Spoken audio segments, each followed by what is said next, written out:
Hi, I'm Justin Filler with Chicago Title here in San Diego, and today I'm talking about what a real estate agent should do when selling a client's home in a trust.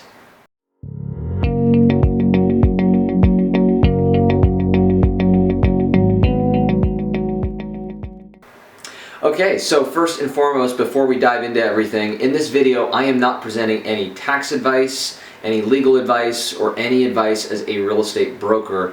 You should certainly seek out all qualified professionals for advice of that nature. So now that we've got that out of the way, what are the steps that a real estate agent should take when selling a property in a trust for a client? Well, first and foremost, when you go and meet with that seller for that listing appointment at the home or wherever you do meet them, you'll want to have them bring with them a copy of the trust or a certificate, a trust certificate, and some kind of information from that trust about the ownership and control of the trust and who has the authority to be able to sell the property in that trust.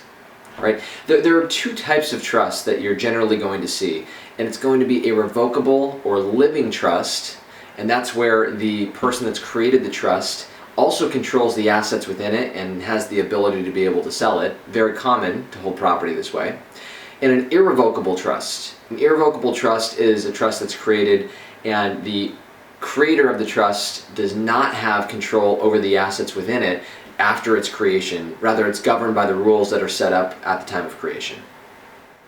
So you'll want to determine what type of trust this is, who has the authority to sell the property, and what special considerations need to be made to make sure that the trust's rules are followed. Secondarily, and this one is pretty obvious, but make sure that you have the correct trustee with the power to sell the property sign on your residential listing agreement as a trustee of the trust. Again, this is not to replace the advice of your broker, so please reach out to them for any instances of selling a property in a trust to make sure you've got the right signature. The third thing that you should do, if your seller has not done so already, as an agent you should certainly encourage them to reach out to their preferred tax professional to discuss any potential tax implications of a sale of the property. There are different tax implications and rules for the different types of trusts, and your seller may or may not be aware of those, so certainly good to have all the information ahead of time. Now, the fourth item that you should consider or do as an agent when selling a property in a trust is to help your client determine their disclosure requirements. Right? You'll refer to a trust advisory for this to be able to see whether or not your trustees or trustee, singular, meets the criteria for certain disclosures, since they may or may not be exempt from disclosures like the transfer disclosure statement.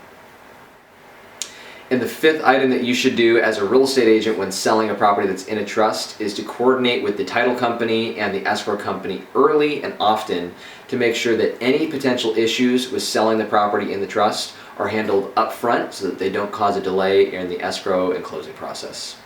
Again, I'm Justin Filler with Chicago Title here in San Diego, your title partner. If you have any questions about any of the information presented in this video, or if you have any questions related to title insurance here in San Diego, please reach out to me here at the number on the screen. I look forward to seeing you in the next video. Thanks so much.